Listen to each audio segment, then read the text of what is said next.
आप देख रहे हैं शहर का अपना web TV Banaras times. Log on कीजिए www.banarastimes.in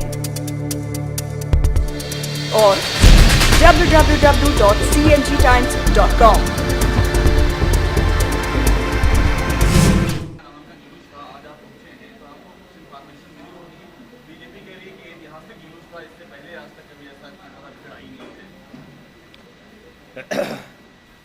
देखिए, ऐसा है कि किसी भी जब भी कोई लोकतंत्र का पर्व होता है और आम चुनाव लोकतंत्र का पर्व होते हैं, उसमें ज़रूर भीड़ आती है और भीड़ लेके भी आई जाती है। इसका फैसला 12 मई को होगा, जिस दिन मतदान होगा, कि लोगों का जनमत क्या है। और बनारस की एक बहुत ही धर्मनिरपेक्ष परंपरा रही है। बहुत ही संजीदा फैसले बनारस के लोग करते रहे हैं। तो इसलिए मुझे नहीं लगता कि कोई भीड़ से लंबा चौड़ा फर्क पड़ने वाला है। मुझे जो बताया गया, जब राय साहब ने नामांकन दाखिल किया तो सारा बनारस सड़कों पे था, पर शायद जो प्रेम और स्नेह मीडिया की तरफ से इनको मिलना चाहिए था, उसमें कहीं कमी रह गई। One by one.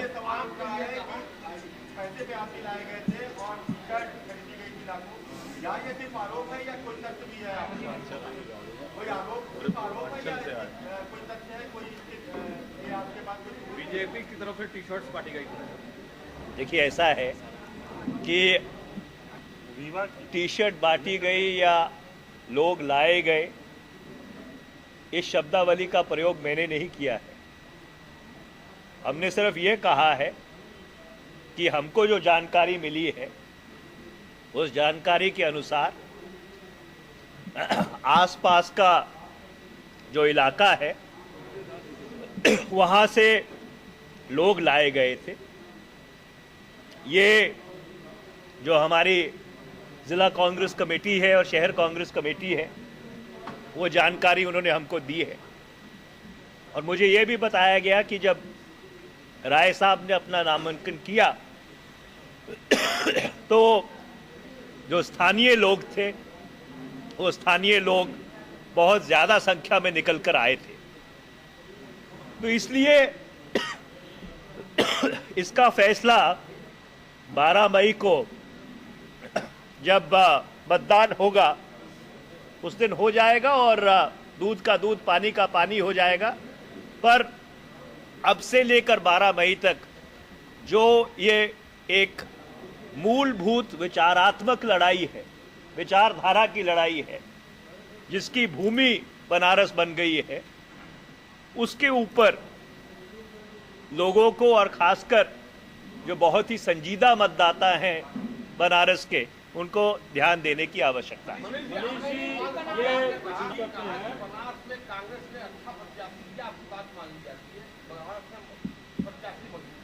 लेकिन राहुल जी का भी बयान आया था कि पहले की सरकार में हमसे कुछ गलतियां हो गई, अगले बार इस गलतियों को नहीं दोहराएगा।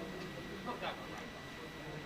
देखिए, ऐसा है कि अगर 10 साल को आप परिप्रेक्ष्य में देखें तो पिछले 10 साल में यूपीए की सरकार ने एक अधिकारों के ऊपर आधारित ढांचा तैयार किया है, जिससे करोड़ों करोड़ों लोगों को सूचना से लेकर और खाद्यान्न का अधिकार दिया गया है। 9% से अधिक हम लोगों ने जो आर्थिक वृद्धि दर है उसको पिछले 10 साल में इस देश को देने में हम कामयाब हुए। पर हाँ, अगर कहीं पर कोई खामियां रह गई हैं, हर सरकार, हर राजनीतिक दल उसके ऊपर आत्मनिरीक्षण करता है, आत्मचिंतन करता है और उसको सुधारने की कोशिश करता है। इस चुनाव में महंगाई और करप्शन भी विपक्षी पार्टियां मेन मुद्दा बना रही हैं, तो इसके ऊपर आप क्या कहना चाहेंगे? देखिए, ऐसा है कि महंगाई के प्रति हम संवेदनशील हैं। जहाँ जहाँ कोई भ्रष्टाचार की बात आई है उसके खिलाफ कांग्रेस पार्टी ने, यूपीए की सरकार ने कार्रवाई की है। पर इसमें जो हास्यास्पद बात यह है कि उनको बाकियों का भ्रष्टाचार तो दिखता है, पर वो अपने गिरेबान में झांककर जिन प्रदेशों में उनकी सरकारें रही हैं वहाँ क्या कारगुजारी रही है उसके बारे में शायद वो या तो देखना नहीं चाहते या देखकर उसके ऊपर कोई प्रतिक्रिया नहीं देते।